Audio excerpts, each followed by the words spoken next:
Hi guys, अस्सलाम वालेकुम, नमस्ते। मैं हूँ नाइस और आज एक न्यू फ़ैन फ़िक्शन स्टार्ट करने वाली हूँ। ये फ़ैन फ़िक्शन जो है ना, इसको ना मेरे बहुत सारे क्यूट फ्रेंड्स ने ना कमेंट किया था इस फ़ैन फ़िक्शन के लिए। दरअसल उन लोगों ने अलग अलग तरीके से कमेंट किया था, मतलब कि तरीके का कमेंट किया था कि हमें ऐसा एफ़एफ़ चाहिए। एक क्यूट फ्रेंड ने कमेंट किया था माफिया हस्बैंड और फोर्सफुली विंग से शादी करेगा ज़बरदस्ती। और एक क्यूट फ्रेंड ने कमेंट किया था टॉक्सिक हस्बैंड और उसमें टॉप लानवांगजी और बॉटम विंग। और एक क्यूट सी सिस्टर ने कमेंट किया था साइको अल्फा लानवांगजी और क्यूट इनोसेंट ओमेगा विंग, जो कि टॉप लानवांगजी और बॉटम विंग है। तो इसमें टॉप लानवांगजी और बॉटम विंग है। ये भी मैंने ही बनाई है, मैंने ही इसे बनाया है। आई होप कि आप सबको पसंद आएगा, और अगर पसंद ना आए तो प्लीज़ गाइज़ कमेंट बॉक्स में बता देना कि पसंद नहीं आया है। और गाइज़ हाँ, ये कोई वन शॉट एफ़एफ़ नहीं है। मुझे पता है कि ये मेरा वन शॉट एफ़एफ़ चैनल है, बट मैं इसमें ये वाला जो एफ़एफ़ अपलोड कर रही हूँ ये वन शॉट एफ़एफ़ नहीं है। तो मैं आपसे एक क्वेश्चन पूछना चाहती हूँ कि आप चाहते हो कि मैं इस स्टोरी को, मतलब कि इस एफ़एफ़ को इस चैनल पर अपलोड करूँ? अगर आप कहोगे कि नहीं दीदी ये वन शॉट एफ़एफ़ चैनल है और इसमें सिर्फ़ और सिर्फ वन शॉट एफ़एफ़ ही अपलोड करना, तो फिर मैं इसमें ये अपलोड करना बंद कर दूँगी। और मेरी जो उस चैनल पर मैंने एक स्टोरी ऑलरेडी स्टार्ट कर दिया है, उस चैनल पर ही अपलोड करूँगी, लेकिन थोड़ा लेट हो जाएगा क्योंकि मुझे स्टोरी को पहले ख़त्म करना है, उसके बाद मैं इसको फिर से स्टार्ट करूँगी अगर आप चाहोगे तो। और अगर आपने कहा कि नहीं दीदी आप इसी चैनल पर ही अपलोड करना, तो फिर मैं इसे इसी चैनल पर ही अपलोड करूँगी। और गाइस उस चैनल का जो एक न्यू एफ़एफ़ स्टार्ट हुआ है उसका लिंक मैंने डिस्क्रिप्शन में दे दिया है, आप चाहो तो उसको जाके देख सकते हो। और हाँ, पसंद आए तो चैनल को सब्सक्राइब, लाइक, शेयर, कमेंट ज़रूर करना। तो चलिए हम स्टोरी को शुरू करते हैं। स्टोरी की शुरुआत में हमें एक दिल दहलाने वाला नज़ारा दिखाया जाता है, जहाँ पर एक फैमिली एक लाइन में खड़ी हुई थी, मतलब कि सीधा लाइन में खड़ा था, एक के बाद एक, मतलब कि बगल बगल में, ठीक है। तो फिर गाइस वो लोग सामने देख रहे थे, उनके सामने ना कुछ माफिया थे जिनके फेस में ना ब्लैक कलर के मार्क्स जो होते हैं ना वो थे, और वो उनका चेहरा दिखाई नहीं दे रहा था। उन सब के हाथों में ना गन था और वो लोग ना ज़ोर ज़ोर से हंस रहे थे। और वो जो फैमिली है वो सिर्फ उनसे यही बोल रहा था कि प्लीज़ हमें छोड़ दीजिए, ऐसा मत कीजिए प्लीज़। लेकिन वो जो माफिया लोग हैं ना, वो लोग ज़ोर ज़ोर से हंसते हैं और एक दूसरे को बोलते हैं कि ये देखो कैसे बोल रहे हैं, हमें छोड़ दीजिए, माफ़ कर दीजिए प्लीज़। तभी उसी वक्त ही हमें सीढ़ियों के ऊपर दिखाया जाता है। घर के सीढ़ियों के ऊपर एक दीवार के पीछे छुपा हुआ एक लड़का, जो कि 10 या 9 साल का होगा। वो लड़का रो रहा था और सब देखकर डर रहा था, और वो चुपचाप दीवार पे चिपक के बैठा हुआ था और बीच बीच में ना झांक के देख रहा था। और अचानक ही वो सारे माफिया ना अपनी गन को उनकी तरफ बढ़ाते हैं, गन को, और सारे फैमिली मेम्बर्स को पूरा गोलियों से छल्ली कर देता है, मतलब कि सबको मार देता है। और तभी कोई इंसान बोलता है कि नहीं ऐसा मत करो, रुक जाओ। और फिर तभी हमें दिखाया जाता है कि कोई इंसान सपना देख रहा था, और वो सपने में यही देख रहा था कि कोई, मतलब कि कुछ माफिया मार रहे हैं कुछ लोगों को, कुछ फैमिली मेम्बर्स को। और तभी उस इंसान को दिखाया जाता है जो कि ज़ोर ज़ोर से गहरी गहरी सांस भर रहा था और बोल रहा था नहीं ऐसा मत करो, रुक जाओ, ऐसा मत करो, रुक जाओ। और फिर तभी कोई एक यंग लड़का उस रूम के अंदर आता है, बोलते सर क्या आप ठीक हो? सर आप इतनी ज़ोर से चिल्ला रहे हो, सर क्या आप ठीक हो?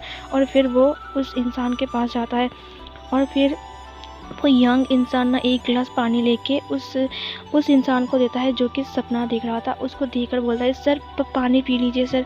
और फिर वो इंसान जो कि सपना देख रहा था और सपना देख के उठ गया था, वो इंसान ना उसके हाथ से पानी को लेके पीने लगता है, और फिर गहरी गहरी सांस लेते हुए बोलता है कि नहीं ये ऐसा नहीं, ऐसा मत करो।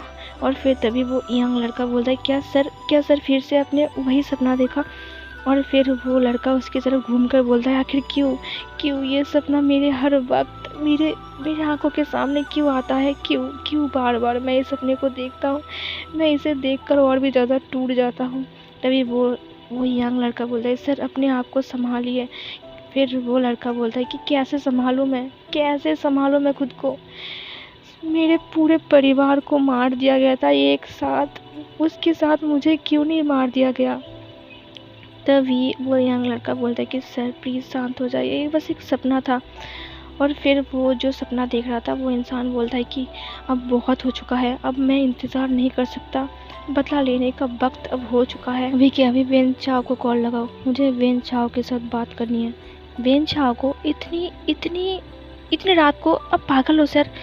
फिर वो इंसान गुस्से से उसके तरफ देखता है और बोलता है तुम्हें क्या पता है, मैंने पूरे परिवार को खोया है और मैं उससे बदला लेकर ही रहूँगी, मैं भी उसकी पूरे परिवार को बर्बाद कर दूँगा। अभी के अभी वेन चाओ को कॉल लगाओ। फिर वो यंग लड़का ना डर जाता है और वेन चाओ को कॉल लगाता है। वेन चाओ को कॉल लगाने के बाद ना वो इंसान वो फ़ोन ना उसको दे देता है, जो इंसान अभी सपना देख के उठा था। वो कॉल को अटेंड करता है वेन चाओ और फिर बोलता है कि हेलो। और फिर ये इंसान बोलता है वेन चाओ अब मैं और नहीं रुक सकता, मैं अब टूट जा रहा हूँ, दिन ब दिन मैं टूटते जा रहा हूँ, मुझे मेरा बदला जल्द से जल्द चाहिए। वेन चाओ बोलता है कि लेकिन अभी, और फिर तभी वो इंसान बोलता है वेन चाओ अगर तुम मेरा साथ नहीं दोगे तो बोल दो, मैं अकेला ही काफ़ी हूँ उन लोगों के लिए। फिर तभी वेन चाओ बोलता है कि नहीं नहीं ऐसी बात नहीं है, मैं तुम्हारा साथ क्यों नहीं दूंगा, मैं भी तो चाहता हूँ बदला लेना। तभी वो इंसान बोलता है पूरे 12 साल से मैं तड़प रहा हूँ, किस दिन मैं अपने हाथों से उन सब की खात्मा करूँगा जिन लोगों ने मेरी फैमिली को ख़त्म कर डाला, मेरी आंखों के सामने उन सबको गोलियों से छल्ली कर दिया और मैं कुछ भी नहीं कर पाया। फिर तभी वेन चाओ बोलता है कि लानवांग जी शांत हो जाओ, हम ज़रूर बदला लेंगे, ठीक है तुम कब वापस आ रहे हो। तभी लानवांग जी बोलता है कि मैं कल ही वापस आ रहा हूँ। और फिर वो वेन चाओ नाम का इंसान वो बोलता है कि ठीक है हैप्पी जर्नी, तुम कल वापस आ जाना और मैं तुम्हें एयरपोर्ट में लेने आऊँगा। ये सब बोल के ही लानवांग जी कॉल कट कर देता है। तभी आसमान में बिजली कड़की। वांग जी की रूम के अंदर अंधेरी छाई थी, मतलब कि उसका पूरा रूम अंधेरा था। वो बिजली कड़कने की जो रोशनी वो रूम के अंदर खिड़की से अंदर आया। तभी हमें वांग जी का फेस को दिखाया जाता है, जो कि गुस्सा, नफ़रत और इमोशन से भरी हुई है। उसकी आंखें लाल हो गई है, जैसे कि एक चीता अभी शिकार पे निकलेगा और वो जिसे भी सामने पाएगा उसे जिंदा ही निकल लेगा। उसे देखकर ऐसा लग रहा था जैसे कि वो बरसों से किसी बात के लिए तड़प रहा हो। उसकी दोनों आंखें लाल हो गई हैं। उसकी चेहरा जो कि वाइट था, उसका चेहरा अब गुस्से से लाल हो गया है। वांग जी उस यंग लड़के को बोलता है कि आयु हम कल वापस जा रहे हैं, टिकट बुक करो। फिर तभी आयु बोलता है सर इतनी रात को। फिर वांग जी चिल्लाते हुए बोलते हैं मैंने कहा ना अभी करो। और फिर आयु बोलता है कि ओके सर ओके। और फिर लानवांग जी बोलता है कि जियांग फैमिली मैं जल्दी वापस आ रहा हूँ, तुम्हारा अंत का समय अब शुरू होता है, टिक टॉक। लानवांग जी ऐसा ही कुछ बोलता है और गाइस सीन चेंज हो जाता है। हमें अब लानवांग जी जिस दिन वापस आया उस दिन का सीन दिखाया जाता है। वहाँ पर वेन चाओ उसे पहले से ही लेने के लिए एयरपोर्ट में हाजिर हो गया था और वेन चाओ लानवांग जी को देखकर उसे हग करते हुए बोलता है कि कितने दिन तुम्हें नहीं देखा, तुम कितने बड़े हो गए हो, तुम्हें याद है ना हम बचपन में कैसे खेलते थे। और फिर लानवांग जी बोलते हैं हाँ मुझे याद है, मैं तुम्हें कैसे भूल सकता हूँ, चलो गाड़ी वेट कर रही है। फिर लानवांग जी बोलता है कि हाँ चलो। और फिर वो दोनों गाड़ी में बैठ जाते हैं। फिर लानवांग जी उससे बात करते हुए बोलता है कि अभी जियांग फैमिली का क्या हालत है। वेन चाओ बोलता है कि कुछ खास नहीं, बट उसकी बड़ी बेटी की शादी हो गई है जिन फैमिली में, और कुछ नहीं। जियांग एक बड़ा माफिया बन चुका है। वैसे भी उनका पापा भी एक माफिया ही है, तो जियांग भी माफिया ही बनेगा ला।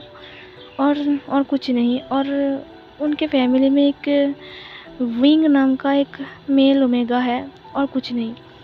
फिर लानवांग जी बोलते हैं विंग कौन है, विंग का नाम नहीं सुना था। फिर वेन चाओ बोलता है कि हाँ वो एक अडॉप्टेड लड़का है जो उन लोगों ने बचपन में उसे अडॉप्ट किया था, वो उनका दोस्त का बेटा है। दरअसल विंग के माता पिता का मौत हो गई थी एक्सीडेंट में, इसीलिए उन लोगों ने विंग को एडॉप्ट किया था। एक मज़े की बात बताओ, जैंग फैमिली में जितने सारे इंसान हैं ना, जितने सारे मेंबर, वो विंग को अपने जान से भी ज़्यादा प्यार करता है। विंग सबसे छोटा मेंबर है उस फैमिली का और वो बहुत ही ज़्यादा क्यूट है। वो एक इनोसेंट सा ओमेगा है और उसे ना लड़ाई झगड़े बिल्कुल नहीं आते और वो मारपीट से नफरत करता है। इसे सुनकर ना वांग जी एक ईवल स्माइल देता है और बोलता है कि विंग इंटरेस्टिंग लग रहा है, मुझे इस विंग के बारे में और भी जानना है। तभी वेन चाओ बोलता है कि 1 मिनट रुको वांग जी, तुम जियांग फैमिली से बदला लेने के लिए आए हो, लेकिन तुम विंग के बारे में क्यों पूछ रहे हो इतना, क्योंकि विंग उनका फैमिली का नहीं है। तभी वांग जी बोलता है तुम्हें पता है बदला किसे बोलते हैं? किसी को मारने से अच्छा ना उसे तरपा तरपा के मारना, ये ज़्यादा अच्छा लगता है, क्या कहते हो? फिर वेन चाओ बोलते हैं मुझे कुछ समझ में नहीं आ रहा, तुम क्या बोल रहे हो? फिर वांग जी बोलता है मेरे पास एक ईवल प्लान है। दरअसल जिसे इंसान सबसे ज़्यादा प्यार करता है ना, उसे ना इंसान कभी भी तकलीफ़ में नहीं देख पाता है, उसे बहुत ज़्यादा दर्द होता है, क्या कहते हो? तभी वेन चाओ बोलता है कि मुझे समझ में आ चुका है तुम्हारा प्लान, क्या तुम विंग को। तभी वांग जी बोलते हैं नहीं नहीं नहीं नहीं, विंग को मैं मारने वाला नहीं हूँ, उससे कुछ करने वाला हूँ। तभी वेन चाओ बोलता है कि तुम बहुत नॉटी हो गए हो वांग जी। और फिर गाइस सीन चेंज हो जाता है, हमें विंग को दिखाया जाता है जो कि बहुत ही ज़्यादा खुश था आज, क्योंकि आज उसका बर्थडे है और उसका बर्थडे के दिन वो कॉलेज आया था सबके साथ और सब लोग उसे बर्थडे विश कर रहे थे, हैप्पी बर्थडे टू यू। और उसका बहुत सारा दोस्त भी था जैसे कि नी हुसैन, वन्नी। विंग कॉलेज से बाहर आ रहा था क्योंकि कॉलेज की छुट्टी हो गई थी और वो सबको बोल रहा था हे आज ना मेरा बर्थडे है तो शाम को ना पार्टी है और मेरा भाई जियांग चंग ने बोला है तुम सबको इनवाइट करने के लिए, मैं तुम सबको बोल रहा हूँ, मैंने सुबह भी बोला था और अभी भी बोल रही हूँ, ज़रूर चले जाना और सुनो लेट मत करना नहीं तो मैं गुस्सा हो जाऊँगी, और अगर मैं गुस्सा हो गई तो पता है ना। और फिर मतलब कि वेनिंग बोलता है कि हाँ मुझे पता है, कान पकड़ के उठक बैठक सोबर। और फिर न्यूसेन बोलता है मत बोल यार, अब चुप ही हो जा, हम लोग टाइमली पहुंच जाएंगे। और वो लोग ज़ोर ज़ोर से हंसकर बात कर रहे थे और वो लोग रोड पर खड़े होकर बात कर रहे थे। और तभी जिस गाड़ी में वांग जी और वेन चाओ जा रहा था वही गाड़ी उसी रोड से वहीं से गुजर रहा था। तो वेन चाओ अचानक ही ड्राइवर को बोलता है रुको रुको रुको रुको, और फिर वो लोग रुक जाते हैं। और फिर वेन चाओ अपनी खिड़की की जो ग्लास है उसे डाउन करता है और फिर वांग जी को बोलते हैं वांग जी उधर देखो। और फिर वांग जी अपनी फेस को टेढ़ा करके देखने लगता है, बोलता है कि क्या बात है। और फिर वेन चाओ बोलता है वो जो बीच में जो ओमेगा दिखाई दे रहा है। तभी मतलब कि वांग जी उसे अच्छे से देखने लगता है और बोलता है कि हाँ क्या बात है, बोलता है कि वो कैसा है बोलो।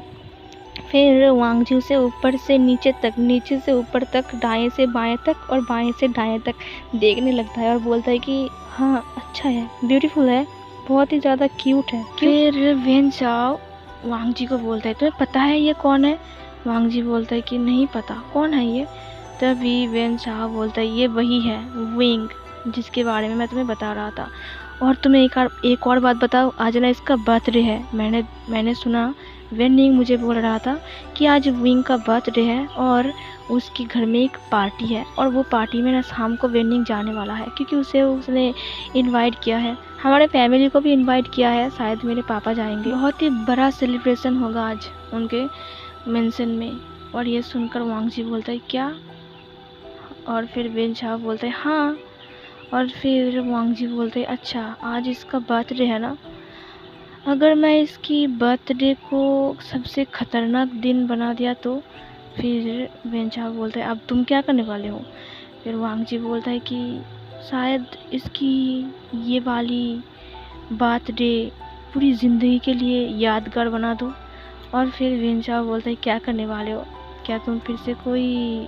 फिर वांग जी बोलता है कि नहीं नहीं नहीं, मैं ऐसा टाइप का लड़का नहीं हूँ, रुको मैं अभी आता हूँ।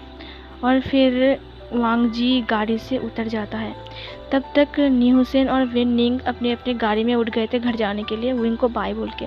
विंग भी उठने ही जा रहा था तभी विंग को पीछे से वांग जी बुलाता है, हे पी वूशियान। और फिर विंग उसकी तरफ देखता है। विंग उसे देखता है कि वो बहुत ज़्यादा हैंडसम और बहुत ज़्यादा क्यूट दिख रहा है। फिर विंग उसे बोलता है कि हाय। फिर वांग जी उसके करीब आते हुए बोलता है कि सच में तुम बहुत ही ज़्यादा खूबसूरत हो। तुम्हारे जितनी खूबसूरत ओमेगा मैंने आज ज़िंदगी में पहली बार देखा। फिर विंग उसे बोलता है कि थैंक यू, बट तुम कौन हो? मैंने तुम्हें पहली बार देखा, कभी भी नहीं देखा तुम्हें। इस शहर में तुम नए हो क्या? फिर वांग जी बोलता है कि हाँ, इस शहर में और तुम्हारी लाइफ में मैं एक नया पर्सन हूँ। और फिर विंग उसे देखकर बोलता है कि तुम ऐसे क्यों बोल रहे हो? और फिर विंग बोलता है कि चलो कोई बात नहीं, मैं तुम्हें नहीं जानती और मुझे देर हो रही है, मैं घर जाने वाला हूँ, तो फिर बाय। और फिर तभी वांग जी उसका हाथ पकड़ लेता है, बोलता है कि इतनी जल्दी क्यों है तुम्हें? क्या तुम मेरे साथ 2 मिनट बात नहीं कर सकते? और फिर विंग बोलता है मेरे हाथ छोड़ो, मेरे हाथ छोड़ो, मुझे जाने दो। और फिर तभी वांग जी बोलता है कि लेकिन छोड़ने के लिए तुम्हारा हाथ तो मैंने नहीं पकड़ा है, ये हाथ अब मैं तुम्हारे ज़िंदगी भर नहीं छोड़ूंगा। और फिर विंग उसे बोलता है ये तुम क्या मजाक कर रहे हो? मेरे हाथों को छोड़ो, तो तुम मेरे भाई को नहीं जानते। अगर तुमने मेरे से कुछ गलत किया ना तो मैं मेरे भाई को बता दूंगा। और फिर तभी वांग जी बोलते हाँ, मैं तो डर से काँप रहा हूँ, मुझे बहुत ज़्यादा डर लग रहा है, प्लीज़ मत बताओ ना अपने भाई को। और फिर विंग बोलता है कि तुम मेरे साथ ऐसे क्यों बात कर रहे हो? मेरे हाथ को छोड़ दो। तभी वांग जी बोलता है कि नहीं छोड़ूंगा, क्या करोगे तुम? और फिर विंग उसके हाथ में काट लेता है अपने दांतों से। और फिर वांग जी उसके हाथ को छोड़ देता है। विंग फिर से अपनी गाड़ी में उठने के लिए उसके गेट पे हाथ लगाता है। फिर से वांग जी उसे पकड़ के अपनी तरफ खींच लेता है। और वांग जी बोलता है कि तुम्हारी इतनी हिम्मत, तुमने मेरे हाथ में काट दिया, तुम बहुत ज़्यादा इंटरेस्टिंग हो, तुम्हारी हिम्मत कैसे हुई मेरे हाथों में बाइट करने की? और फिर वो विंग को पकड़ के उसकी गाड़ी की तरफ ले जाने लगता है। विंग चिल्ला के बोलता है बचाओ मुझे, कोई बचाओ, ये मुझे किडनैप कर रहा है। लेकिन कोई भी नहीं सुन रहा था क्योंकि उस रोड में कोई था ही नहीं। और फिर विंग बोलता है कि छोड़ो मुझे, अगर मेरे चाचा को पता चला ना तो वो तुम्हारी जान ले लेंगे, मुझे छोड़ो, मैं कौन हूँ तुम्हें पता है? तभी वांग जी बोलते हैं हाँ पता है, तुम एक बहुत खूबसूरत ओमेगा हो और जिसके ऊपर मेरा दिल आ गया है। और फिर उसे वांग जी उसे गाड़ी के पास ले जाके बोलता है कि वैन जाओ, दरवाज़ा खोलो। और फिर विंग बोलता है छोड़ो मुझे, तुम मुझे कहाँ ले जा रहे हो? तुम मुझे ऐसे नहीं ले जा सकते, मुझे छोड़ो, मेरा हाथ छोड़ो, मेरा बर्थडे है, मुझे जल्दी से घर जाना होगा।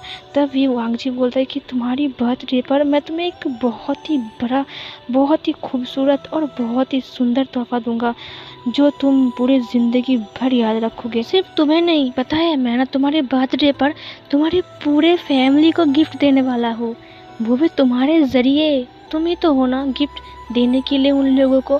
फिर विंग ना डर जाता है कि ये इंसान क्या करने वाला है, मैं तो इसे जानता भी नहीं हूँ।